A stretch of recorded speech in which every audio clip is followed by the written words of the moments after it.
the best of Money Matters. Market View on Money FM 89.3. That's right, you're listening to Money FM 89.3. Time now for Market View with me, Chua Tian Tian, where we take you through how the Singapore stock market closed for the day, the biggest movers, sectors and companies to watch. But as always, a quick recap of some key movements. While Singapore equities began the day in the red following the slump in all three major Wall Street indices and European shares overnight. The Straits Times Index fell nearly 1.5% in early trade to 3,882 points after some 163 million securities changed hands in the broader market. Now let's take you through how the Singapore stock market ended the day. The STI ended 2.95% in the red. We're looking at 3,825 points. In terms of value turnover, that's 2.86 billion Sing dollars. Now gainers trailed losers 105 versus 378. Top advances for today we've got for you UOI, B&M Holding and Ascent Bridge. And top decliners we've got for you DBS, UOB and GMH USD.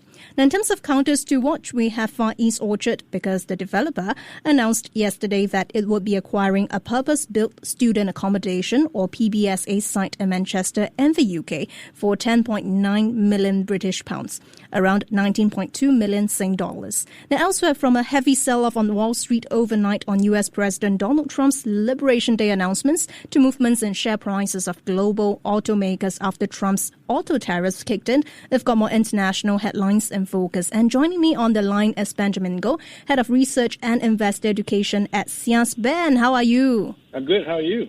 Good. And Ben, let's start with the US this time around. Not too good for markets. We saw a heavy sell-off on Wall Street overnight. The tech-rich Nasdaq Composite plunged 6%, S&P shed 4.8%, the Dow fell 4%, biggest single-day drop since 2020, I believe, for Wall Street.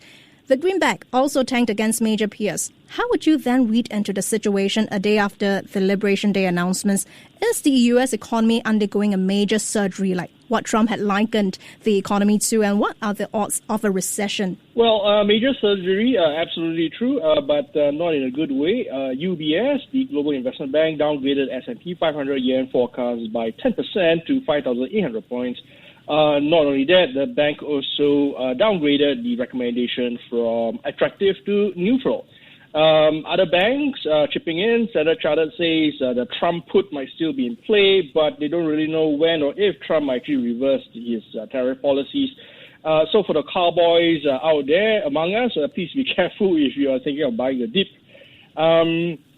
Now, my take is that the US dollar is probably going to weaken further simply because of the twin effects of the tariffs, as well as the the Fed being not being able to join in the fight as much as they would like to. So consequential to that is that the inflation reading should rise in the next couple of months as we see more and more supply chains get disrupted, and of course imports going into the US becoming more expensive.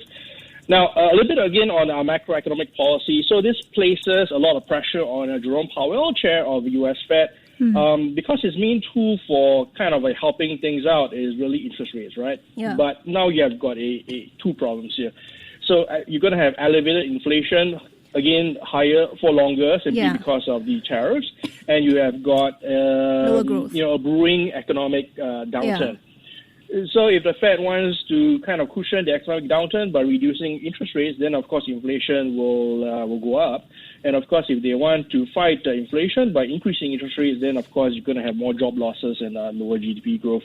So it's going to be extremely tough for Jerome Powell to kind of figure out the way forward. Your question about recession, JP Morgan came out with a new report quite recently, puts the odds of a U.S. recession at 60%. 60%? Now, 60%. For this year? If the announced tariffs are sustained. Okay. So 60% is kind of like the base scenario now, right? Because it's more than 50. So the base scenario from a major bank, JP Morgan, is 60% if the tariffs are not lifted. And if you look at some of the anecdotal evidence, Bloomberg Economics, they actually crunch the numbers, and they think that the 60+% cumulative tariff on China is very likely to lead to a grand total of zero trade flows, zero, like not even $1 between China and the U.S. So the, prospect of economic decoupling is real, is an existential threat, I suppose. But the silver lining is, this is early days, right? Today is the day after Liberation Day. So all the countries are kind of like re-evaluating their options. I'm sure India is trying to come out with a plan to placate Trump. So over the next few days, we are probably going to see a lot of horse trading negotiations by different countries with the Trump administration to try and mitigate the tariffs. So if the countries can come up with some kind of offsetting strategy or some kind of plan to give something to the U.S. in return, then we might see some of these top line tariffs come down. I see. And aside from the Liberation Day announcements, right, Ben, Trump's 25% tariffs on vehicle imports to the country also took effect today. It took effect today, and the reciprocal tariffs will take effect later on. So how did global car makers react to the news? I mean, just looking at Japan's Toyota, Nissan, Honda, earlier it lost anywhere between 4.2 and 5.2%. How concerned are you about this? Well, I think the different car makers are reacting to the news with different strategies because, they have got different challenges. So let's take Nissan. So Nissan had recently announced that they were going to cut production at U.S. plants simply because of slowing demand. And Nissan is one of the smaller players in the U.S. Auto market. But no longer. So they plan to keep production open simply because cars produced at U.S. plants in the U.S. are exempt from the new tariffs, right? So that kind of makes sense. Yeah. But at Toyota City, Toyota says that they are not going to change or rather they are going to absorb the tariff. So which means that, the way to do that is, of course, to reduce costs and, of course, to reduce the sticker price of Toyotas, being imported to the U.S. So lower sticker price plus tariffs, then they hope to keep the actual price to the end consumer the same. So that's a strategy they're going with for now. But I think that they are basically kind of buying time. So another piece of news that came in today was that the Japanese government, or rather the Japanese Prime Minister, has spoken to the ruling as well as opposition party leaders to ask them for their cooperation in coming up with a strategy to mitigate the impact of the auto tariffs. So I think the Japanese car makers, at least the Japanese car makers, they are probably waiting for the Japanese government to come up with a support plan, and then they will kind of decide what's going to happen in the mid to longer term. Now, so this is kind of a knee-jerk reaction. Now, in the longer term, car makers and of course, indeed, all manufacturers who want to export to the U.S., they're probably going to restructure their supply chains if they want to dodge the U.S. Trump tariffs. So again, you've got, as I said, Nissan is going to plan to go ahead with production. They're not going to cut. Again, NVIDIA and TSMC, they are becoming a little bit more vocal about increasing their capital investments in the U.S., basically to move more production into the U.S. To dodge the tariffs. So that's one strategy. Of course, the other strategy is to find other markets. So if you can't sell to the U.S., especially if you are, a BYD or some other Chinese company, then of course find other markets. So planet Earth is still open. Apart from the U.S., you've got Europe, Latin America, Africa, rest of Asia. But of course, this will take time. So in the meanwhile, there's going to be a lot of uncertainty as all these manufacturers try to come up with plans to mitigate the impact of the new tariffs. I see. Now, if we go back to the Singapore stock market, Ben, yesterday we were just talking about how the STI was little moved relative to the broader Asian region. But today, if we look at share price movement, if we look at the STI, it's down close to 3%. So how did the STI fare today? Any surprises when it comes down to sectors or the biggest movers? Well, today, it's like Chinese New Year all over again. So almost all Asian and European markets, including Singapore, are all in the red. SCI is down a mind-boggling 2.7%, as you had mentioned earlier. The best performer is Genting Singapore, as well as Thai Beverage, which managed to remain flat somehow. So no losses, no gains, but that's a good thing in today's market. Everybody else was in various shades of red. Now, DBS, again, took a huge beating, down 4.9%. I don't believe I've ever seen this from DBS. UOB closed behind with a negative 3.9%. OCBC down a relatively mild 2.8%. Not surprising because financials generally badly hit because of, in this kind of environment, simply because of their very cyclical nature. So they are pro-cyclical and they are very sensitive to recession risk as well as interest rate volatility. And we have got all that happening right now. So not surprising at all. Marine-related names like Yangtze Shipbuilding down 4%, Seatrium down 3%. Again, because of the nature of the business, very pro-cyclical, sensitive to recession risk. But apart from that, they also have got very high capital base, as in there's a lot of infrastructure to build a ship, right? And that, a lot of it is financed by loans. So investors in this kind of environment are a bit skittish with companies with that kind of, loan profile. Some of the REITs had a better time. Capital Land, Ascenders REIT, Frasers, Logistics and Commercial REIT, Maple Tree, Pan Asia, Commercial REIT, all down less than 1%. And of course, in today's market, less than 1% is great. Again, speaks to the nature of the REIT structure. So they could be a little bit more risky compared to bonds, but not as risky as common equity.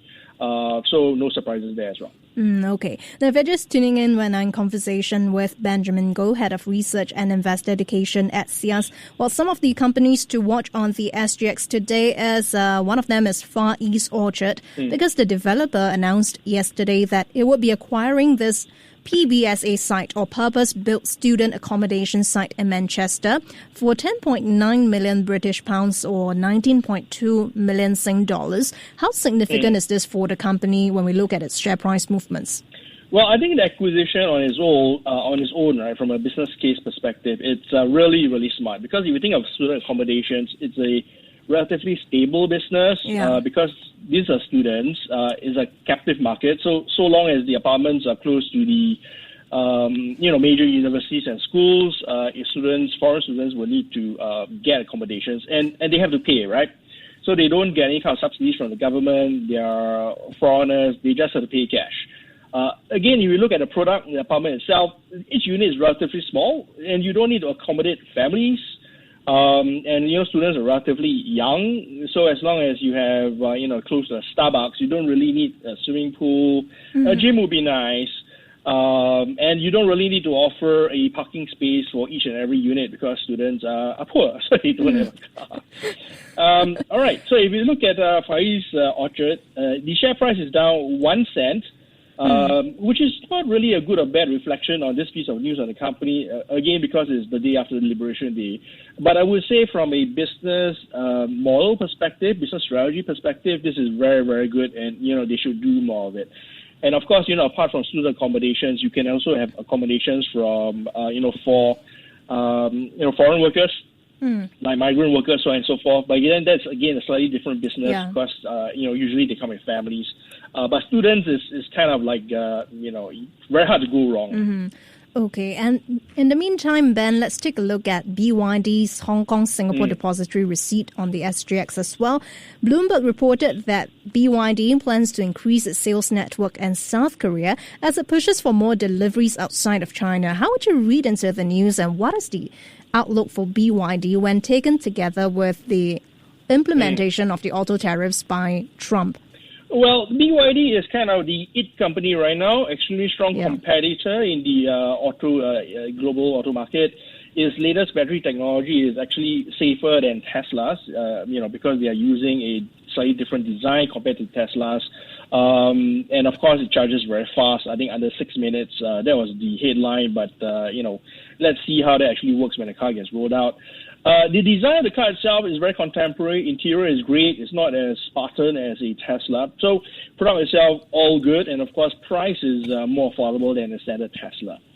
Okay, so if Trump did not implement his auto tariffs and we don't have a current tariff war, it is highly likely that BYD would dominate the EV market. Already they are dominating their local Chinese market. They are far and away the market leader in their own country. BYD is, of course, locked out of the USA right now because of the tariffs. You can find BYD being sold in Europe, in the UK as well. But again, because of the tariffs in those countries, it tend to be as pricey as a Tesla. But of course, if you look at the Singapore market, it's cheaper, right? Okay, so BYD, to get past the tariffs, of course, can start building a manufacturing plant in the U.S. That is not the base case because the Chinese government has already expressed some kind of or some reluctance in allowing BYD to do that.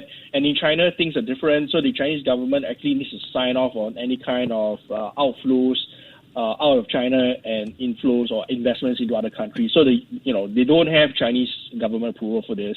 And the reason why the government in China is wary is because they don't want the superior technology from BYD to fall into competitors' hands, especially the Americans, right? So they are no longer friends, right?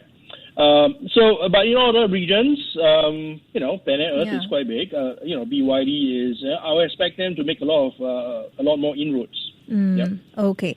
And before we let you go, Ben, I've got about 2 minutes to go. Marketing platform AppLovin said that it has submitted a bid for TikTok's assets outside of China. Now, the move, of course, came ahead of that April 5th deadline set by U.S. President Donald Trump to find a non-Chinese buyer for the short video app. What do you think the move means for AppLovin as a MAGA 7 stock, even though we've got a couple of things surrounding that company as well, including a short sellers report that weighed on its shares earlier? Well, 2 words, game changer if AppLovin actually eventually buys it, but it's up against stiff competition from Oracle as well as Amazon. Those were some of the names tossed in. Of course, you also have got the founder of the Only Friends adult content site, but I think Amazon and Oracle, they are very well placed because they have got existing infrastructure, they have got the technology, they've been in this business for a long time, they've had very good corporate clients, so on and so forth. So AppLovin is up against a very stiff competition there. But if they do buy TikTok, it's going to change their life. Yeah. And a quick one before we let you go, right, Ben, since I've got about 30 seconds. Non-farm payrolls coming up. What are you expecting? And again, the same question that we've been asking, right? Can we rely on the indicators given the extent of Trump's tariffs being announced? Well, normally the economic indicators, the preliminary reading, I beg your pardon, right, can't be relied on because it can be revised down in subsequent months. So we are kind of like the inflection point because given what's been happening, we do expect the unemployment rate to go up, but we're not really seeing that definitively in the high-frequency data yet. That might show up probably at the end or maybe in the beginning of Q2, but certainly it will show up at some time. So whether or not it shows up tonight, we don't know. Base case is it's going to be flat or slightly up, but not dramatically. So we'll see the full impact in the next few weeks. I see lots to watch indeed. Thanks so much for the insights, Ben. That was Benjamin Goh, Head of Research and Investor Education at SIAS. Thank you so much for joining us on Money FM 89.3. Before acting on the information on Money FM, please consider if it's suitable for your own investment objectives, financial situation, and risk tolerance.